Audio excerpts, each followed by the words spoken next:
नमस्कार, सत श्री अकाल, वणक्कम, खंबा गणी, राम राम से आप सभी को ऑल टाइम मीडिया में फिर से स्वागत है। I can't see the numbers, that's why I am little कि क्योंकि कई बार आजकल स्ट्रीम यार्ड में तकलीफें आनी शुरू हो गई हैं। तो can people see me? Thumbs up आ गया? हाँ, आ गया thumbs up. Okay, so we get started. Atishi Marlena को स्पेशल इनवाइट आता है कैम्ब्रिज से, and the kind of language she is used reflects, वो चीख चीख कर पुकार रही हैं कि हमें फिर से गुलाम बना लो, हम कुछ नहीं कर पाए हैं। 70 साल आपने जो हमें आजादी के दिए वो हमने बर्बाद कर दिए। आशीष सर ने इस पे बहुत अच्छी स्टडी की है। There are some very exclusive points जो आपको मीडिया में भी नहीं मिलेगा, that is must that we discuss. कहते हैं नजरिए की बात होती है। Over to you Ashish sir. Gayatri ji, आपको, आपके सभी प्यारे प्यारे दर्शकों को ऑल्टरनेट मीडिया का मेरा डॉक्टर आशीष का प्यार भरा नमस्कार। गायत्री जी, सच में आज मेरा ना दिल रो रहा है। आज मैं बड़ा दुखी हूं। आज मुझे गुस्सा नहीं आ रहा, आज मुझे दुख हो रहा है कि मतलब जयचंद हम जानते हैं हमारे यहाँ होते हैं, पाए जाते हैं, लेकिन जयचंद भी बहुत छोटा शब्द है आज उस भाव को व्यक्त करने के लिए जो अतिशी जी ने, जी तो नहीं लगाऊंगा आज मैं, जो अतिशी ने कैम्ब्रिज में जाके दिखाया, अपना रंग दिखाया, अपना पार्टी का चरित्र दिखाया, और कट्टर देशभक्त क्या होता है उसके मुंह पे कालक कैसे पोती जाती कि अगर ऐसे लोग देशभक्त होते हैं ना तो फिर समझ नहीं आता देशद्रोही कैसे होंगे। आप समझ के देखिएगा आतिशी जी, आपके व्यूअर्स आज इस चीज को समझेंगे। आपने बेस तो बता ही दिया कि कैम्ब्रिज में जब वो जाती हैं, कैम्ब्रिज तो एक अड्डा बन चुका है एंटी इंडिया नैरेटिव सेट करने का। तो all those who are anti India, may it be Rahul Gandhi, may it be Atishi, आइए यहाँ, आइए हमारे यहाँ आके अपने ही देश को कोसिए, बदनाम कीजिए, डेमोक्रेसी का मजाक उड़ाइए, हम आपको प्लेटफॉर्म देंगे। चलिए, उनके तो कोई पर्पसेस हो सकते हैं क्योंकि वो वही लोग हैं जिन्होंने दशकों तक, क्या सदियों तक हमें अपना गुलाम बनाया, और आज हमारी उन्नति से वो जल भी सकते हैं, जेलस भी हो सकते हैं, ईर्ष्या भी कर सकते हैं, उनके कोई पॉलिटिकल मोटिव्स भी हो सकते हैं।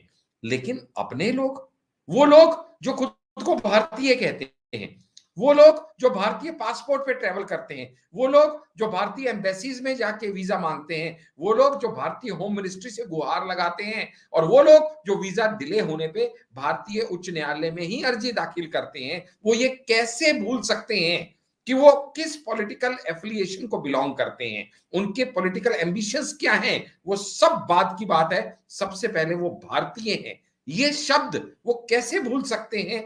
और आज जब ये हम अब डिस्कस कर रहे हैं शो में, तो आतिशी जी ने एक भारतीय होने का फर्ज कैसे नहीं निभाया, और कैसे उन गुलाम हमको बनाने वालों को ये गुहार लगा दी एक तरीके से कि भैया हमसे तो कुछ हो नहीं रहा। मैं एक बात बताता हूं, आप खुद भी बाहर रहती हैं, आपके बहुत से व्यूअर्स बाहर रहते हैं, लेकिन जो भी आपका ये शो देखते हैं ना, उनके अंदर का भारतीय कहीं ना कहीं जिंदा है, तभी वो इस शो से आपसे या मुझसे जुड़े हुए हैं। हम में से कोई भी अगर बाहर किसी और कंट्री में जाएगा ना, तो जाते ही पहले अपनी कंट्री का गुणगान, अपनी कंट्री का मान सम्मान कैसे बढ़ाना है, अपनी कंट्री का नाम ऊंचा कैसे हो, क्योंकि कंट्री है तो मैं हूं, क्योंकि मैं तो भारतीय हूं ना।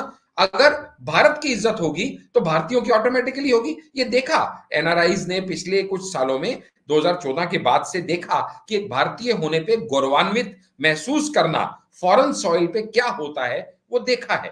लेकिन यहां पे अगर उससे बिल्कुल विपरीत नैरेटिव, सबसे पहली बात, आपको वहां पे इंट्रोड्यूस किया गया एज एन एमएलए, कोई दिक्कत नहीं, एज ए कैबिनेट मिनिस्टर, कोई बात नहीं, होल्डिंग 9 इंपॉर्टेंट पोर्टफोलियोज, और उसके बाद पहले 10 सेकंड में आपके इंट्रोड्यूसर ने यह कहा कि भले ही ये नो पोर्टफोलियो होल्ड करती हैं, लेकिन today she will stick to her topic of education. ये पहले 10 सेकंड में आपको इंट्रोड्यूस करने वाले ने कहा, और उसके बावजूद आप अपने उस नैरेटिव में पॉवर्टी पे भटक गई, मेल न्यूट्रिशन पे भटक गई, आप इकोनॉमिक डिस्पैरिटी पे भटक गई। ये सब आप जो कर रही हैं वो आपका टॉपिक ही नहीं है, क्योंकि आपको तो बुलाया गया था as an education minister of Delhi government for the role of education in India's development and India future at the rate of 100। 100 साल बाद इंडिया की एजुकेशन पॉलिसी क्या होंगी, कहां होंगी, इस पे आपको बात करनी थी। लेकिन जब आप अपना वक्तव्य शुरू करती हैं, देखिएगा नैरेटिव कैसे सेट करता है। बीइंग अ ट्रेनर मैं उनका नैरेटिव समझ पाया। ओपनिंग स्टेटमेंट पता है क्या थी आतिशी की? भाई मुझे तो पता ही नहीं था कि मैं आज यहां आपके बीच में आ भी पाऊंगी, अपना वक्तव्य रख पाऊंगी भी या नहीं। क्यों? क्योंकि आपको पता है ना, सेंट्रल गवर्नमेंट के साथ हमारी कुछ खासी दोस्ती है। ये स्टेटमेंट देना फॉरेन सॉइल पे एज एन ओपनिंग स्टेटमेंट, आप क्या नैरेटिव सेट कर रहे हैं? और उसके बाद अगली स्टेटमेंट मालूम क्या थी? जब हम बच्चे थे हमने पढ़ा, हमारे टेक्स्ट बुक में होता था कि 2020 तक भारत जो है डेवलपिंग नेशन से डेवलप्ड नेशन बन जाएगा। 2020 तो कब का आया चला गया, और हम आज कहां खड़े हैं ये हमारे लिए देखने का विषय है। और उसके बाद मालूम क्या कहती है वो? उसके बाद ये कहती है, ये एक नैरेटिव हमको सेट करके दिखाया गया है। हमको सेट करके दिखाया गया है, ऐसे कह रही हैं जैसे वो इंडियन नहीं है। एक नैरेटिव हमको सेट करके दिखाया गया है कि हम 3 ट्रिलियन इकोनॉमी पे खड़े हैं, हमारी जीडीपी बहुत अच्छी है, हम फास्टेस्ट ग्रोइंग इकोनॉमी है। मगर सच इससे कहीं दूर है। क्या नैरेटिव सेट कर रहे हो आप अपने ऑडियंस को मैसेज क्या दे रहे हो? अपने देश को गौरवान्वित महसूस कर रहे हो, खुद का और अपने देश का मान सम्मान बढ़ा रहे हो, या आप उनके सामने ये नैरेटिव सेट कर रहे हो कि भाई तुम भले ही हमें सोचते हो कि हम 3 ट्रिलियन इकोनॉमी है, तुम भले ही ये सोचते हो हम फास्टेस्ट ग्रोइंग इकोनॉमी है, पर हमारे यहां तो हालत बड़ी खराब है, पूछो मत हमारे यहां हालत क्या है। ये आप उनको मैसेज देना चाह रहे हो? It's shameful Gayatri ji. I was astonished to hear her word by word, जो मैंने कई बार सुना। ये देखिएगा आप, जब आप ये कहते हैं ना कि भैया 132 इंडिया का रैंक है किसके अंदर? ह्यूमन डेवलपमेंट इंडेक्स में। कितनों में से? 191 में। और उसके बाद क्या कहते हैं? This is where we stand at 75 years. ये word this is where we stand at 75 years अपने वक्तव्य में उन्होंने कई बार कहा गायत्री जी। आप समझ पा रहे हैं नैरेटिव वो क्या सेट कर रही हैं? जब वो ये कहती हैं कि हमारे यहाँ 140 करोड़ लोगों में से तो अधिकांश के पास ना एजुकेशन है, ना हेल्थ है, ना न्यूट्रिशन है, ना एम्प्लॉयमेंट है। ये शब्द उनके मुंह से निकले, ये शब्द उनके मुंह से निकले कि 1% पॉपुलेशन के पास 40% वेल्थ है, जबकि 50% के पास तो मात्र 3% वेल्थ है। ये सब बातें फॉरेन सॉइल पे जाके करने वाली हैं क्या? अगर ये रियलिटी है तो क्या ये विकिपीडिया पे नहीं है? क्या ये गूगल में नहीं है? क्या फॉरेन कंट्रीज को पता नहीं है एक दूसरे की रैंकिंग में कि किसके पास कितनी वेल्थ है, किसके यहाँ क्या अकोमोडेशन है? आप वहां पे क्या कर रही हैं? आप वहां क्या नैरेटिव सेट कर रही हैं? आप इंडियन हैं ये भूलते हुए आप अपनी ही इंडिया को डिफेम कर रही हैं। ये तब जबकि आप और आपकी पार्टी खुद को कट्टर ईमानदार कहती हैं। आप ये कहती हैं कि हमारे यहाँ जीडीपी भले ही ग्रो कर रही हो, आपको ऐसा लगता हो, लेकिन सच ये है कि यहाँ पे जो अमीर है वो अमीर होता जा रहा है और डिस्पैरिटी बढ़ती चली जा रही है। और अब जो मैं खुलासा आपसे करने वाला हूं ना, जिसके ऊपर मेन पॉलिटिकल पार्टी, उनकी ओपोनेंट रूलिंग पार्टी बीजेपी ने खास एतराज उठाया है, वो ये कि वो ये कहती हैं कि हमारे देश में 350 मिलियन लोग जो हैं वो तो भूखे हैं, उनके पास खाने को कुछ नहीं है। तो बार बार उनसे पूछा जा रहा है कि ये डाटा आपके पास कहां से आया? किसने कह दिया आपको कि 350 मिलियन लोग हिंदुस्तान में भूखे हैं? पता है आपको? This is so bad a statement at a time जब central government free ration since Covid time 800 million को देती चली आ रही है, और वो भी पिछले 28 महीने से। उसके बाद आप ये स्टेटमेंट देती हैं। और अब जो मैं आपको बताने जा रहा हूं that is the real revelations, जिसके बारे में आपने कहा कि हमने बहुत खोद खोद के फैक्ट निकाले हैं। ये सारा जो उन्होंने एक नाटक, एक प्रचंड उन्होंने यहाँ पे एक षड्यंत्र बनाया, वो षड्यंत्र क्या बनाया? उन्होंने बार बार जिक्र किया ह्यूमन पॉवर्टी इंडेक्स का, और उन्होंने जिक्र किया इसके अंदर बार बार एक ही चीज का कि हमारे यहाँ पे सबसे ज्यादा मेल नरिश्ड लोग हैं, हमारे यहाँ पे लोगों के पास खाने को नहीं है, पीने को नहीं है। और वो तब देखो बार बार वो क्या कर रही है, बार बार किस तरह से कंट्रास्ट क्रिएट कर रही है। ये कह के अगले क्या आशीष जी, कहती है, ये let me humour a bit. इन खाने को नहीं मिलता, वो इनकी शक्ल और इनका बॉडी फिगर देखकर लगता है इनको खाने को नहीं मिला ढंग से, इसलिए पूरी दुनिया पे कॉपी पेस्ट मार रही। जी। पता नहीं गायत्री जी आप कैसे ह्यूमर सोच रही हैं, मेरा इस समय खून खोल रहा है। क्योंकि उनकी अगली लाइन जब वो ये कंपेयर करती है ना कि हमारे यहाँ 350 मिलियन को खाने को नहीं मिलता, तो अगली लाइन पता है क्या कहती है वो भी तब जबकि इंडिया वर्ल्ड में सेकंड लार्जेस्ट प्रोड्यूसर है ग्रेन का। कहना क्या चाह रही है? और उनका ये टॉपिक था क्या? एजुकेशन मिनिस्टर एजुकेशन इंडिया @75 के ऊपर बात करने गया है, उसका ये सब बात करने का कोई औचित्य समझ में आता है आपको? एक्सेप्ट दैट कि वो एक प्री कंसीव्ड आइडिया से गया है, एक उसका एक एग्जैक्ट एजेंडा है जिसके ऊपर उसको काम करना है। और पता है आतिशी जी ने जब ये बात कही ना कि हमने पॉलिटिकल जो रेवोल्यूशन लाए एजुकेशन के माध्यम से, जिसको बाकी स्टेट्स भी कॉपी करने का प्रयास कर रही हैं, यहां तक मैं उनका कहूंगा कि अपनी तारीफ करना तक ठीक है, यहां तक मैं कहूंगा कि चलो वो अपनी बात कर रही हैं, लेकिन जब वो इस तरह से अपनी कंट्री के अगेंस्ट वेनम वो छिड़कना शुरू कर दें फॉरेन सॉइल पे, और वो भी उस फॉरेन सॉइल पे जिसने हमें गुलाम बना के रखा और जो कभी नहीं चाहेगा कि हम ग्रो करें, ऐसा वर्ड में नैरेटिव सेट हो, उनके सामने जाके इस तरह का नैरेटिव सेट करना, सच में ये तो वही वाली बात है कि मतलब शब्द भी ना हो। लेकिन इसका अगर अब आपको मैं रियलिटीज बताऊं तो ये एक समझ लीजिएगा, 2-3 टर्मिनोलॉजीज आपके व्यूअर को समझनी पड़ेगी। United Nation Development Programme UNDP, इसका एक डाटा रिलीज होता है जो है HDI, ह्यूमन डेवलपमेंट इंडेक्स, जिसका आतिशी जी बार बार जिक्र कर रही हैं कि हमारा जो ह्यूमन डेवलपमेंट इंडेक्स है ये बहुत नीचे चला गया है, और इससे इसकी लिस्ट में जो है हम 132वें नंबर पे आ रहे हैं 191 कंट्रीज में से। ये उनका मेन ऑब्जेक्शन है। अब समझिएगा इसके बारे में, ये जो डाटा रिलीज किया गया ना, ये डाटा रिलीज किया गया है 2020 और 21 की स्टडी के ऊपर। रिलीज कब किया गया? 21 और 22 में। आपके व्यूअर्स को ये याद होगा, ये 20, 21 और 21, 22 कौन सा टाइम था? Covid time, pandemic time. और इस कोविड पेंडेमिक टाइम के अंदर ये ऑलरेडी जो ह्यूमन डेवलपमेंट इंडेक्स है, ये वर्ड का पहली बार ऐसा था कि वो नेगेटिव में गया, वो भी लास्ट 32 इयर्स में। ये सब वो नहीं बताएंगी। जब 32 इयर्स में सबसे लोएस्ट पूरे वर्ल्ड का ये इंडेक्स जा रहा है, मान लीजिएगा शेयर मार्केट क्रैश कर गई, अगर शेयर मार्केट 5000 पॉइंट से क्रैश कर गई तो मेरे पैसे अगर डूबेंगे तो आपके भी तो डूबेंगे। लेकिन मैं ये सच छुपाते हुए अर्ध सत्य सिर्फ आपके घर में फोन करके कह दूं कि गायत्री ने तो पैसे लगाए, पैसे लगाने की अकल नहीं थी और देखो सारे पैसे डुबो के बैठ गई। ये समझ रहे हैं आप किस तरह से सामने वाले को मिलाइन करने का इन्होंने कोशिश किया। लेकिन इनके इस अटेम्प्ट को सबसे ज्यादा धक्का जो दिया है वो किसने दिया? यूएनडीपी की जो रेजिडेंट रिप्रेजेंटेटिव इन इंडिया है, वो कौन है? मैडम शोका नोडा। ये खुद रिप्रेजेंटेटिव है यूएनडीपी की इंडिया के अंदर। इन्होंने इनकी हर बात का जवाब दिया और जवाब देते हुए कहा कि ये सच है कि इस टाइम पे ये सब इंडेक्स डाउन हुए, लेकिन वर्ल्ड के डाउन हुए तो India was also a part of it, क्योंकि सारा कोविड टाइम था, पेंडेमिक टाइम था, पूरी इकोनॉमी सफर कर रही थी। ऐसे में इंडिया के डाउन हुए तो कौन सी बड़ी बात हो गई?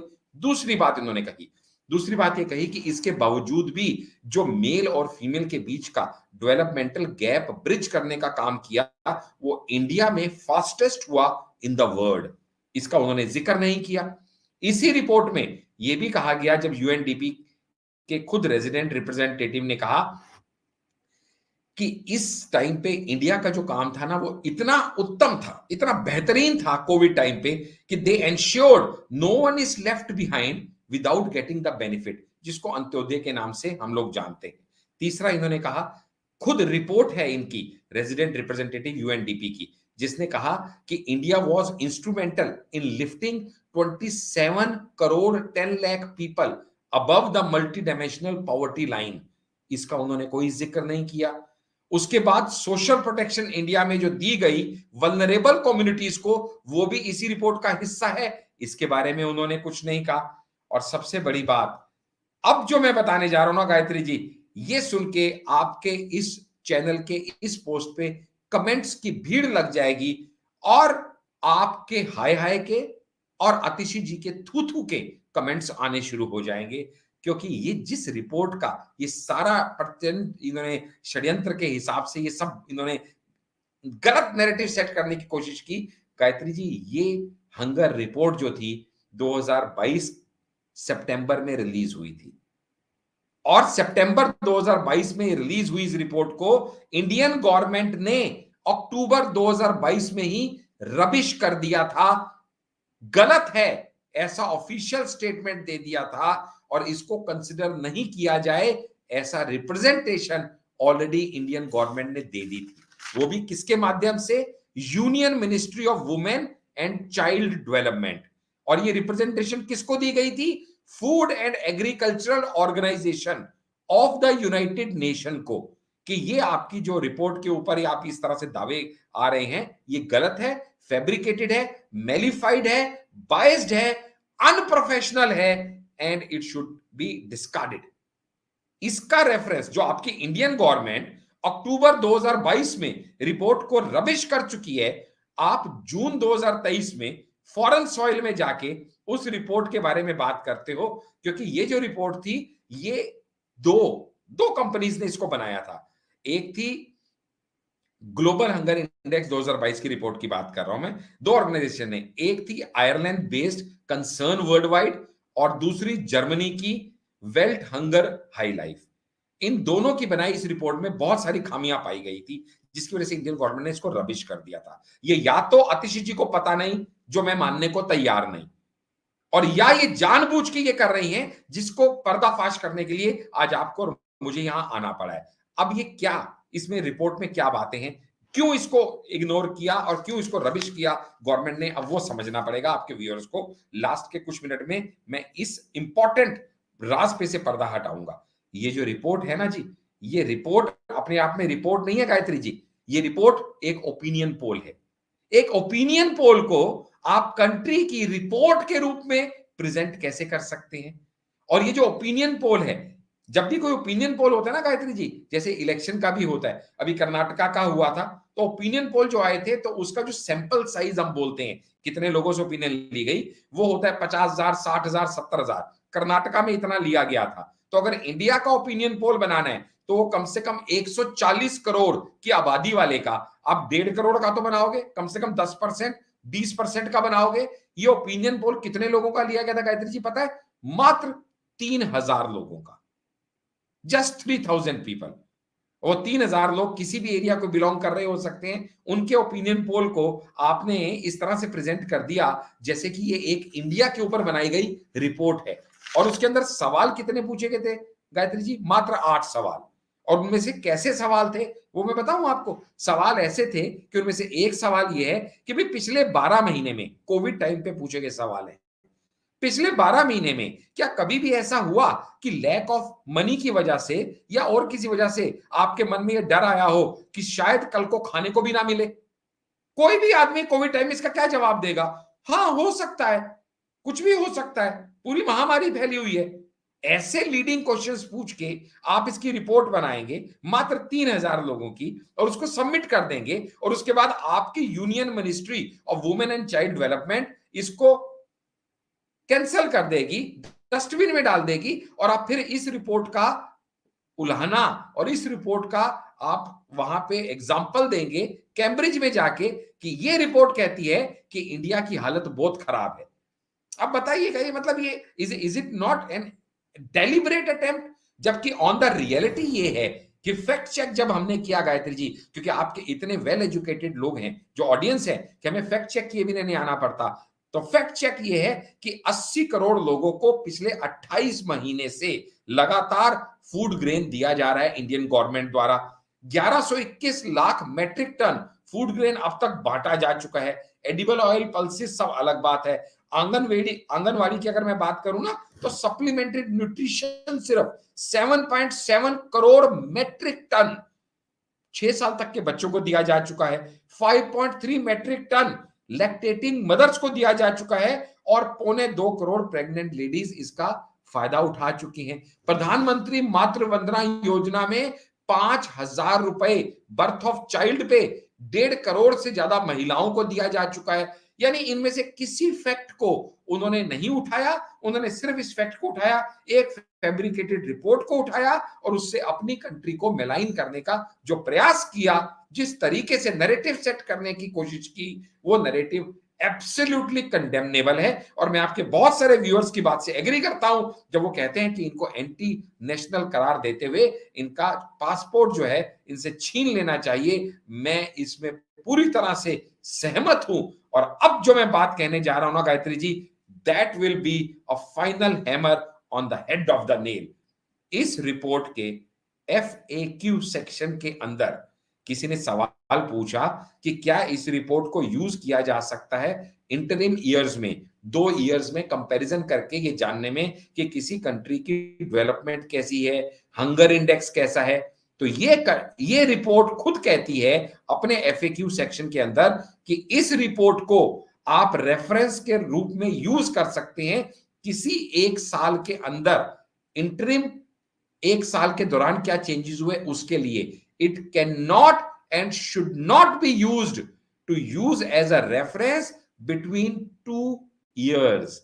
और ये यहां पे इसको यूज कर रही हैं इन्हीं 2 सालों में कि 20 में, 21 में क्या हुआ और 21 में और 22 में क्या हुआ, जो कि खुद ये रिपोर्ट फॉरबिड करती है। It should not be used between 2 years, क्योंकि ये मिसलीडिंग स्टैटिस्टिक्स दे सकती है और आप इसके हिसाब से वैल्यूएट नहीं कर सकते कि कंट्री की ग्रोथ हो रही है कि नहीं हो रही है और कंट्री का हंगर इंडेक्स ऊपर जा रहा है कि नीचे जा रहा है। लेकिन इन सब चीजों को दरकिनार करके इन्होंने जो नैरेटिव सेट करने का प्रयास किया, मुझे लगता है दिल्ली की जनता क्या, भारत की जनता कभी इसके लिए माफ नहीं करेगी इनको। आज तक आप गुनहगार थी दिल्ली और पंजाब की जनता की, लेकिन इस तरह के कृत करके और राहुल गांधी के फुटस्टेप्स को फॉलो करके जो इन्होंने Indian growth, Indian history, Indian democracy, Indian prime minister को डिफेम और मेलाइन करने का प्रयास किया है, मुझे लगता है इंडिया की जनता इसके लिए इनको कभी माफ नहीं करेगी और इनका कट्टर देश प्रेम आज पूरे देश के सामने उजागर हो चुका है।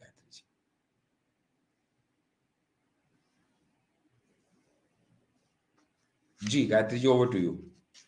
You please unmute Sorry, yourself. I mute myself because sometimes मैं एक्साइटमेंट में भी बोलने लग जाती हूँ, आपको पता ही है, तो मैं जानबूझ के म्यूट करके बैठती हूँ कि मैं बीच में डिस्टर्ब ना करूँ। यहाँ पर एक पॉइंट और देखने की बात है, ये 3-4 बहुत छोटे-छोटे पॉइंट्स और मैं शायद बहुत रैपिड फायर राउंड में बोलूंगी। आशीष जी, थोड़ा सा मुझे अच्छा लगता है रैपिड फायर राउंड में बात करना।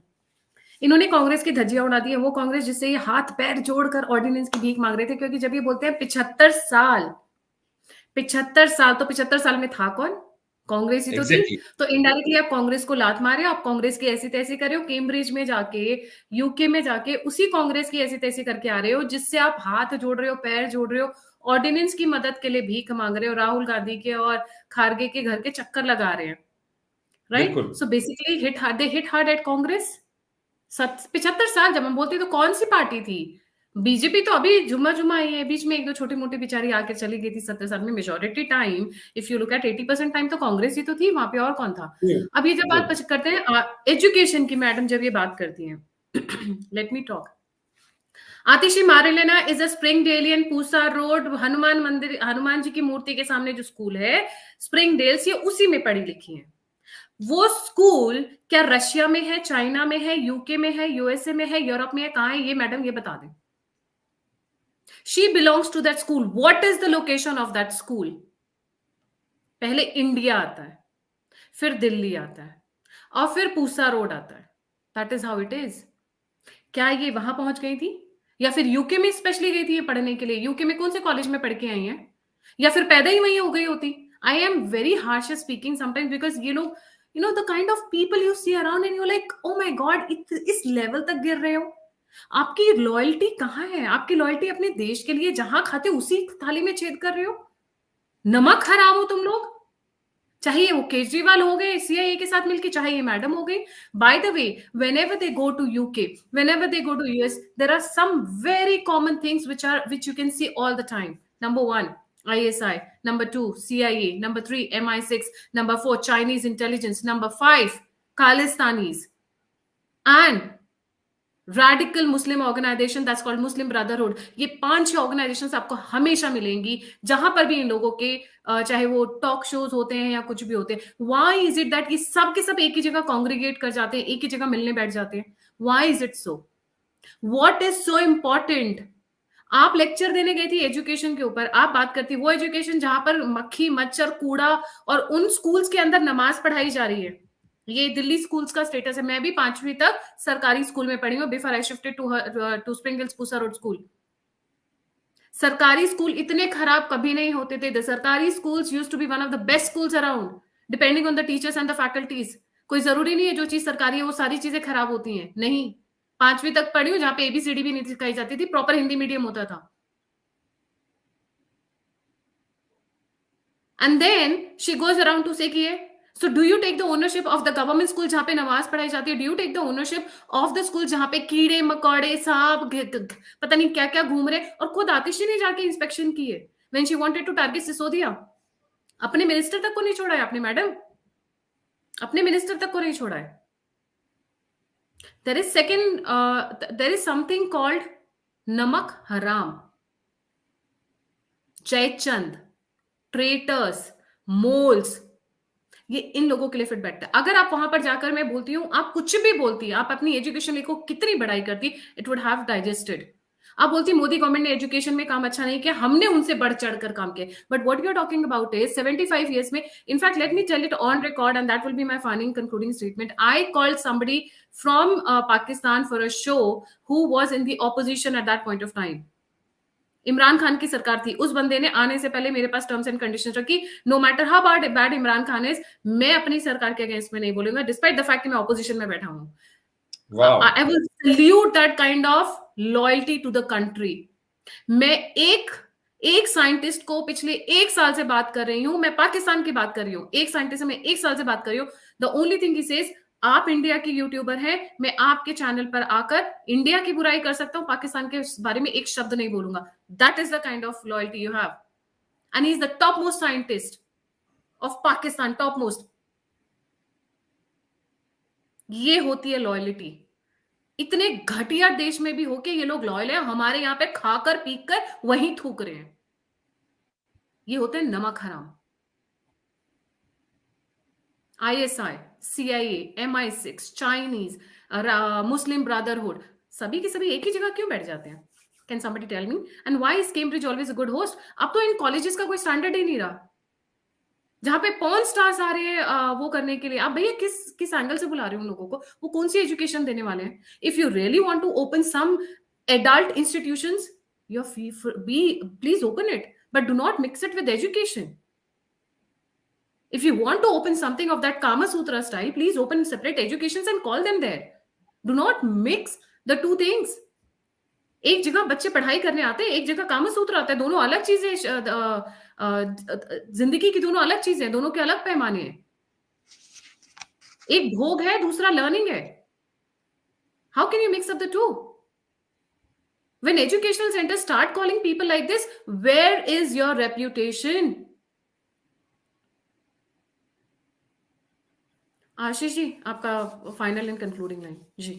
बस फाइनल में तो यही कहूंगा गायत्री जी कि एक जब इन्होंने ओपनिंग इनको इनवाइट कर रहे थे ना, मैं चाहूंगा आपके यूट्यूबर्स जो जितने हमारे ऑडियंस हैं, टाइम मिले तो जाके देखें इनका जो एक्चुअली इन्होंने वहां पे जो स्टेटमेंट्स दी हैं, ताकि पता लगेगा हम कितना सही और गलत कह रहे हैं। इनको जब इन्वाइट कर रहे थे ना, तो उस समय इन्वाइट करते हुए इनकी इंट्रोडक्शन देते हुए कहा कि इनकी एजुकेशनल क्वालिफिकेशन ये है, वो है, ये है, वो करते हुए पता है उस व्यक्ति ने क्या कहा कि इन्होंने अपनी पोस्ट ग्रेजुएशन ऑक्सफोर्ड से करी है, obviously from the second best institution, because she did not do it from the Cambridge.